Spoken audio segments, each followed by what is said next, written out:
Balitang Pulis Gapo.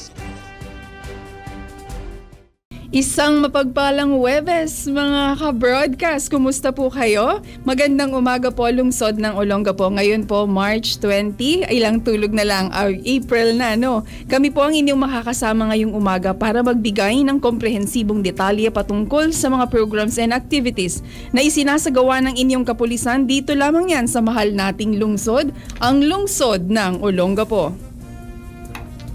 Ayan, ako po, si Police Lieutenant Mary Ann Sadaba, ang Public Information Officer ng Olongapo City Police Office. At ako naman po si Police Master Sergeant Jason Argonillo, ang Public Information Section PNCO ng Olongapo City Police Office. Samahan niyo po kami sa loob ng kalahating oras sa talakayan, balitaktakan at kwentuhan. Dito lamang po sa aming edisyon, sa aming programa upang ihatid ang mahalagang kaganapan at impormasyon mula po sa Olongapo City sa loob po ng ating lungsod. Ito ang Balitang Pulis Gapo. At syempre po, dito lamang yan sa 97.5 DWOK FM. Ito ang radyo mo. At sa ating pagpapatuloy, mga kaganapan na may kaugnayan sa pagpapatupad ng ating peace and order sa lungsod sa pamamagitan po yan ng aming PNP programs and activities sa pamumuno po yan ng aming City Director, Police Colonel Charlie Donato Umayam. At sa pagpapatuloy ng pagsasakatuparan sa gampanin para sa ating mga kabayang Olongapeño dahil sa bagong Pilipinas, ang gusto ng pulis, ligtas ka.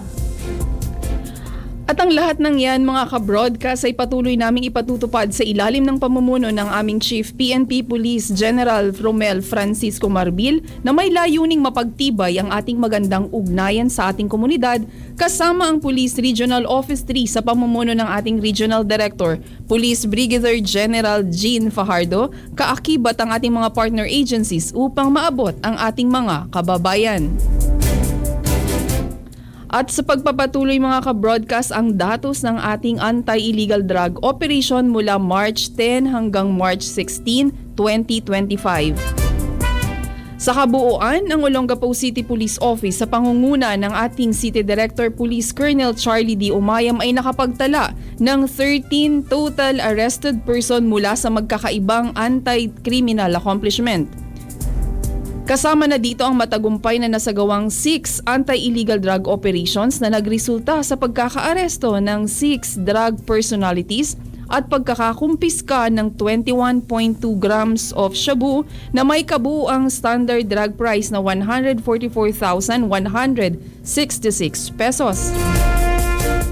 Kaugnay nito, isang search warrant ang matagumpay na naisagawa ng tauhan ng Police Station 3 sa may Quezing Street, Barangay New Asinan, lungsod ng Olongapo noong March 14 taong kasalukuyan, kung saan naaresto ang isang alias Bokbok. Nakumpiska sa sospek ang 3 pirasong sachet na hinihinalang shabu na may tinatayang timbang na 10.3 grams na may standard drug price value na 68,204 pesos. At kasalukuyang nasa pangangalaga ng nasabing tanggapan ng sospek at nahaharap sa kasong paglabag ng Republic Act 9165 or the Comprehensive Dangerous Drug Act of 2002. Ayon sa ating City Director, Police Colonel Charlie D. Umayam, patuloy na paiigtingin ng Olongapo PNP ang kampanya nito kontra iligal na droga para sa kapakanan at kaligtasan ng bawat mamamayan ng Olongapeño. Samantala, para naman po sa ating accomplishment on wanted person, 7 wanted persons po ang matagumpay na naaresto ng Olongapo City Police Office. Kabilang na nga po dito ang pagkakahuli ng 3 most wanted mula po sa magkakahiwalay na kinasang manhunt operations. Kasama nga po dito ang kanilang mga kaso ay ang rape under the Article 266 ng Revised Penal Code as amended by the Republic Act No. 8353 and Republic Act No. 11648. Isa rin sa kanila ay may kasong lascivious conduct under the Section 5 ng Republic Act 7610. Samantala, ang pinakahuli po ay may kasong rape under the Article 266 under the Revised Penal Code as amended by the Republic Act No. 8353. Ang kanilang mga kaso ay pinatawan po ng pinakamabigat na parusa na walang nirekomendang piyansa at ihaharap po ang mga nadakip na akusado sa may City Prosecution Office para po sa legal na paglilitis. Para naman sa ating campaign against loose firearms, 12 firearms po under the custody ng Olongapo City Police Office dahil sa pinaigting na kampanya kontra loose firearms. Lahat ng ito ay nakadeposito po for safekeeping. Ito ay isa sa mga programa ng PNP, ang Revise Oplan Katok na kung saan hinihikayat natin ang ating mga kababayan na irehistro ang kanilang pagmamay-aring baril o di kaya ideposito sa pinakamalapit na police stations ng inyong barangay for safekeeping. At yan po ang ilan lamang po sa aming mga operational accomplishment ng inyong kapulisan sa pakikipagtulungan po ng ating barangay. Gayon din po ang ating pamahalang lungsod ng Olongapo. Para naman sa ating information operations, muli po ang inyong Olongapo City Police Office ay nagbababala sa pagpapakalat ng maling balita o impormasyon. Nananawagan po ang kapulisan ng Olongapo sa publiko na maging maingat at i-verify ang katotohanan ng anumang impormasyon bago po ibahagi online. Ang pagkalat ng mga hindi napatunayang balita ay maaaring magdulot ng matinding takot at kaguluhan sa komunidad. Ang ganitong balita po ay mabilis na kumakalat sa social media dahil sa mga irresponsableng tao na nagbabahagi nito nang hindi mo na inaalam ang katotohanan. Kami po ay nagpapaalala na ang pagpapakalat ng maling impormasyon ay mayroong karampatang parusa sa ilalim ng ating batas na tinatawag nating Anti-Fake News Act of 2017. Ang pagpapakalat po ng peking balita ay isang seryosong bagay na may kaparusahan. Nananawagan po kami sa ating mga publiko na maging responsable sa pagbabahagi ng impormasyon at tumulong sa pagpapanatili ng kaayusan at kapayapaan ng ating komunidad. Para naman po sa ating community engagement, ang Olongapo City Police Office ay nagsagawa ng school visitation and lecture sa mga paaralan bilang bahagi ng National Drug Education Program at ng National Women's Month celebration sa pamamagitan ng ating Police Gapo Bisita Turo activity. Ilan po sa mga naituro nating paksa ay patungkol sa Anti-Illegal Drug Awareness, Republic Act 11313 or the Safe Spaces Act na may layman's term na bawal bastos law. Ganun din po ang ating anti-rape law at ang online sexual abuse and exploitation of children. Kasama na rin po dito ang Republic Act 7610 or the Special Protection of Children Against Abuse, Exploitation and Discrimination. Layunin po ng ating aktibidad na ito ay ang maitaas ang kamalayan ng bawat estudyante sa mga batas na ipinatutupad ng ating bansa upang protektahan ng ating mamamayang Pilipino, lalong-lalo na po ang ating mga kabataan. Sa pamamagitan po ng pagtuturo sa mga kabataan at komunidad na itataguyod po natin ng isang mas ligtas at mas protektadong kapaligiran para sa lahat. Kaya naman po kami po ay patuloy na nagpapasalamat sa pamunuan ng Kalalaki National High School, Olongapo City National High School, Barreto High School at Columban College sa oportunidad upang kami po ay makapagbahagi ng ating programa. Patuloy po ang Pulis Gapo Bisita Turo ng Olongapo City Police Office at abangan niyo po kami sa inyong mga paaralan. Baka naman kayo na po ang susunod naming bibisitahin. Kaya naman tayo po ay nananawagan sa mga school principals. Welcome po ang inyong mga imbitasyon sa Olongapo City Police Office. Maliban po dyan, ang Olongapo City Police Office po ay nakikiisa sa ating mga kapatid na Muslim para sa kanilang pong banal na Ramadan for the year 2025. Ito po ay nagsimula noong Biyernes ng gabi ng February 28 at ito po ay magiging magtatapos yung kanilang 30-day isang buwan. Isang buwan ang itatagal po nito at ito po ay magtatapos sa sa linggo ng Sabado ng March 29. Sa pagpasok po ng banal na buwan ng Ramadan, naway magdulot po ito ng pagpapala, kapayapaan at pagkakaisa sa inyong mga puso at mga tahanan ng ating mga kapatid na Muslim. Isang pagkakataon po ito na taimtim na pagninilay, pag-aayuno at pagbabalik loob sa ating may lalang. Hinihiling din po namin bilang isang maalagad ng batas ang inyong pagninilay sa landas po ng kabutihan at magtaglay ng mas marami pang biyaya sa inyong buhay. Ang Ramadan po ang pinakamahalagang buwan sa mga Muslim sa kanilang pong kalendaryong Islamiko para po sa kanilang pananampalataya. Ito po ay isang banal na buwan ng pag-aayuno, pagninilay, pagdarasal at ito rin po ay pagdiriwang bilang alaala ng pagpapahayag ng Quran kay Propeta Muhammad sa pamamagitan po ng anghel na si Jibril.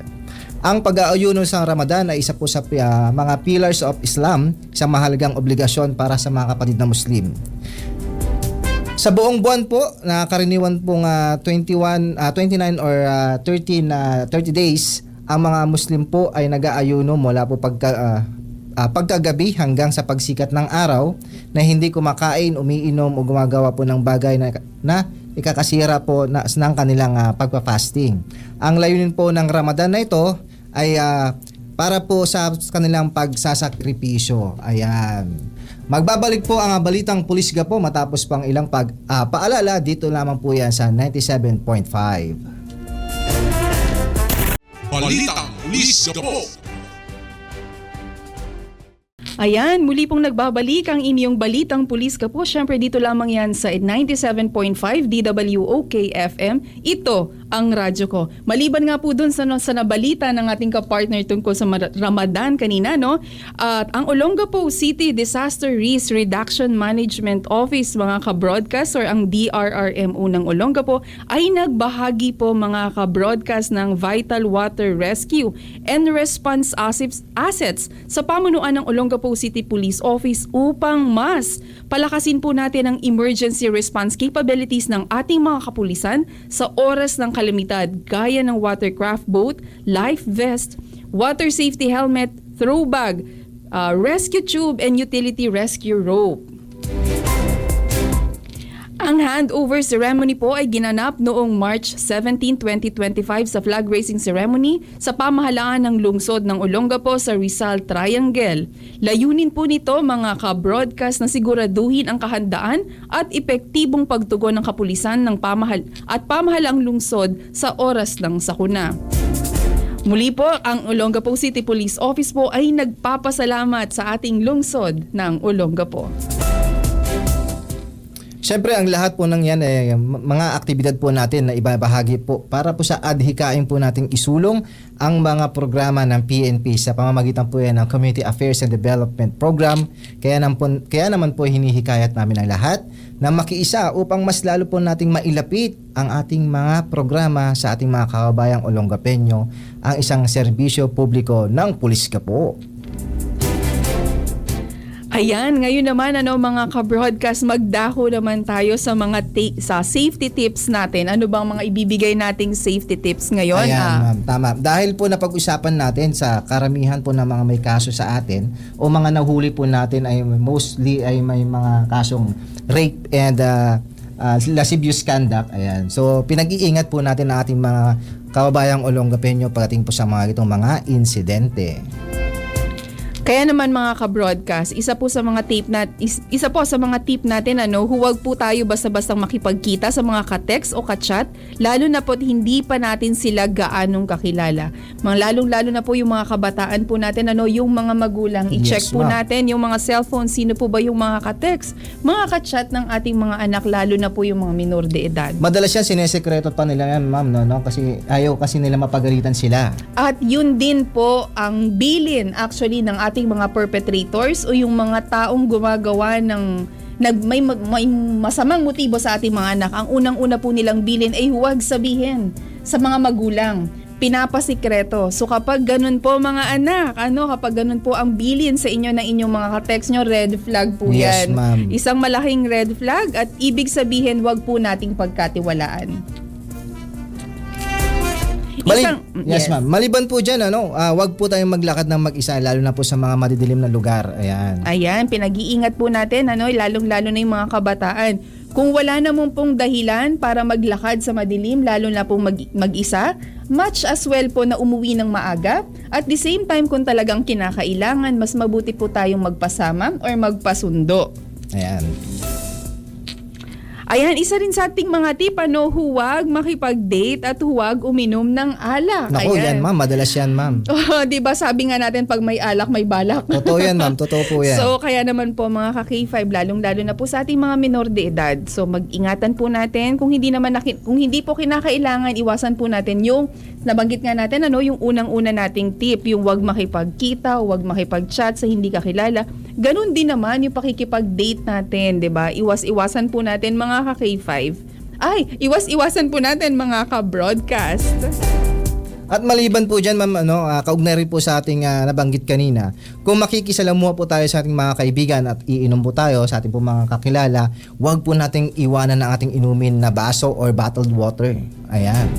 Dahil po madalas po, ito po yung nagiging sanhi po ng ating mga insidente, kagaya na po. Madalas po kasi ma'am, lalo pagka hindi kakilala o pinagtripan, sabi nga nila, hinahaluan po yan ng kanilang pampatulog, ng kanilang mga inumin. At para sa kaalaman ng ating mga ka-broadcast, meron pong illegal substance na tinatawag tayong odorless, tasteless, colorless, odorless, and tasteless. Ibig sabihin po, kapag ito pong substance na to ay naihalo po sa inyong mga inumin, magpa-pass out po kayo nang hindi po ninyo namamalayan. So maigi po na siguraduhin po natin na hindi po tayo tumanggap ng mga bukas na inumin galing sa mga strangers o sa mga taong hindi natin kilala. Importante rin na kung talagang hindi maiwasan na mag-happy-happy, hindi naman bawal, pero siguraduhin po natin na meron po tayong kasamang pinagkakatiwalaan na po pwede pong magbantay sa atin. Magbantayan po tayo. Ayan, totoo yan ma'am. Mag-aral po ng self-defense. Ayan, mag-aral tayo ng mga martial arts. Ayan, kaya nakakatuwa po, kudos po sa mga magulang, lalong-lalo na po sa mga ina na ini-encourage yung kanilang mga anak na babae, lalo na po yung mga anak na babae na mga mag-aral ng martial arts. Yes, ma'am. Kasi malaking tulong po sa ating mga anak na marunong po silang, kaya po nilang depensahan ang kanilang sarili. Pero syempre, hindi naman din po natin dinidiscount or hindi naman din natin sinasawalang tabi na lang yung mga kababaihan or mga kabataan na hindi marunong. Kasi marami pong paraan. Huwag pong matakot, mahiyang sumigaw, humingi ng tulong, humingi ng saklolo. Malaking bagay po yung kalmot, Kung talagang sa palagay mo, alanganin yung sitwasyon mo, sumigaw ka, huwag ka pong mahiya. Huwag niyo pong hayaan na makagawa sila o makauna sila sa iyo nang magawan kanila ng hindi maganda. At sa ating pong mga magulang, huwag basta-basta itagubilin ang ating mga anak sa kapitbahay o kamag-anak.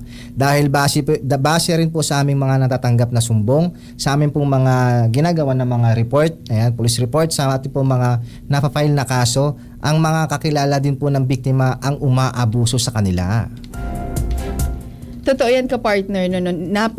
Isang malungkot na katotohanan. Karamihan po ng kasong rape, ang perpetrator po ay pinagkakatiwalaan ng ating mga biktima. Nang sa ganun po, kaya po, importante pong makita po natin yung mga red flags, ma-identify natin mga magulang sa ating mga anak. Again, kapag isang red flag po, kapag ipinagbabawalan po ng isang nakakatanda o ng isang perpetrator, yung kabataan na magsabi sa inyo, mag-open sa inyo, ibig pong sabihin, meron pong binabalak na hindi maganda yan. Yes, so isang na po yun. So ganun din po, wag po tayo, nabanggit nga natin ng ating kapartner, hindi natin dapat basta-bastang ipinagkakatiwala. So dapat po meron pa rin tayong, minomonitor pa rin po natin. At para naman sa ating mga kabataan, huwag kayong matakot magsumbong. Isumbong po sa magulang, sa pinagkakatiwalaang nakakatanda. Pwede rin po kayong magsabi sa mga teachers at syempre sa amin po mga kapulisan.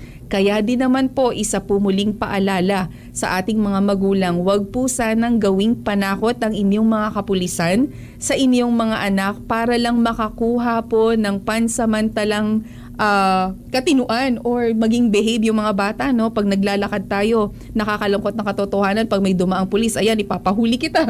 Diba? Ginagawang biro po. Ang hindi po natin nare-realize, mga nanay, ate at mga tiya, ang hindi po natin nare-realize, nagtatanim po tayo sa subconscious mind ng ating mga kabataan na nakakatakot po ang kapulisan. Na imbis po ang mag-instill sa kanilang murang isipan ay ang mga kapulisan ang po pwede nilang puntahan in case of emergency, po pwedeng magligtas sa kanila, tayo po mismo ang nagbibigay ng dahilan para po sila matakot. At pag dumating po ang pagkakataon na kailangan po nila ng assistance, hindi po sila basta-basta nagsasabi. Bakit po? Kasi po naka-instill sa kanilang subconscious mind na hindi sila tutulungan at ikukulong sila ng ating mga kapulisan. Ayan, totoo yun. Totoo yan, mama, no? Kaya nga po nagkakaroon tayo ng mga ganitong programa, kaya naman po tayo nagkakaroon o pinapalakas natin yung ating community affairs and development activities para po mas lalo po namin paigtingin ang aming programa, ang aming mga aktibidad para po pagkatiwalaan o maipon o ma-earn natin yung trust ng public, di ba, ma'am? Yes. At ganun din, isa sa ating tip, siguraduhin po natin mga ka-broadcast na meron po tayong numero or hotline number ng mga police stations. Ayan, okay. Speaking of hotline number po, isave po ang inyong hotline number, ang hotline number ng inyong barangay at kapulisan na malapit po sa inyong tinitirhan. Ayan. Ayan, okay. Meron tayo, no? Announce lang natin, ibigay natin ang hotline number ng ating City Cyber Response Team. Ang atin pong nakakatuwa, no? Kasi dito sa Olonga po, meron na po tayong Cyber Response Unit na kung saan po ang kanila pong office ay matatagpuan sa loob ng headquarters ng Olongapo City Police Office sa Barangay Barreto, Olongapo City. At ang kanila pong hotline number, mga ka-broadcast, ay 0908-590-5664. At para naman po sa ating headquarters ng Olongapo City Police Office, ito po ang kanilang hotline number, 0998-598-5546. At, yes, ma'am. Meron din po tayong mobile force company, mga ka-broadcast. Sila po yung ating mga kapulisan na nakikita po ninyo naka-camouflage. Nag-iikot po sa ating mga kabundukan, sinisigurado pong kahit sa mga tuktok ng bundok ay safe ang ating mga ka-broadcast. Ang kanila pong kanila pong hotline number ay 0920-415-4070. At sa atin naman po Police Station 1 na nakakasakop po sa may barangay West Bahak-Bahak, East Bahak-Bahak. Ito po ang kanilang hotline number, 0998-598-5547. At syempre ang Police Station 2 na sumasakop sa Barangay Banikain, Kababae, Ilalim at West Tapinak. Ang kanila pong hotline number ay 0998-598-5549.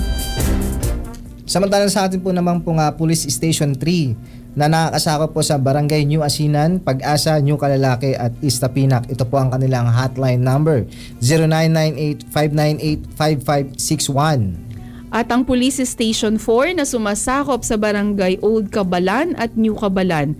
Ang kanila pong hotline number ay 0998-598-5564.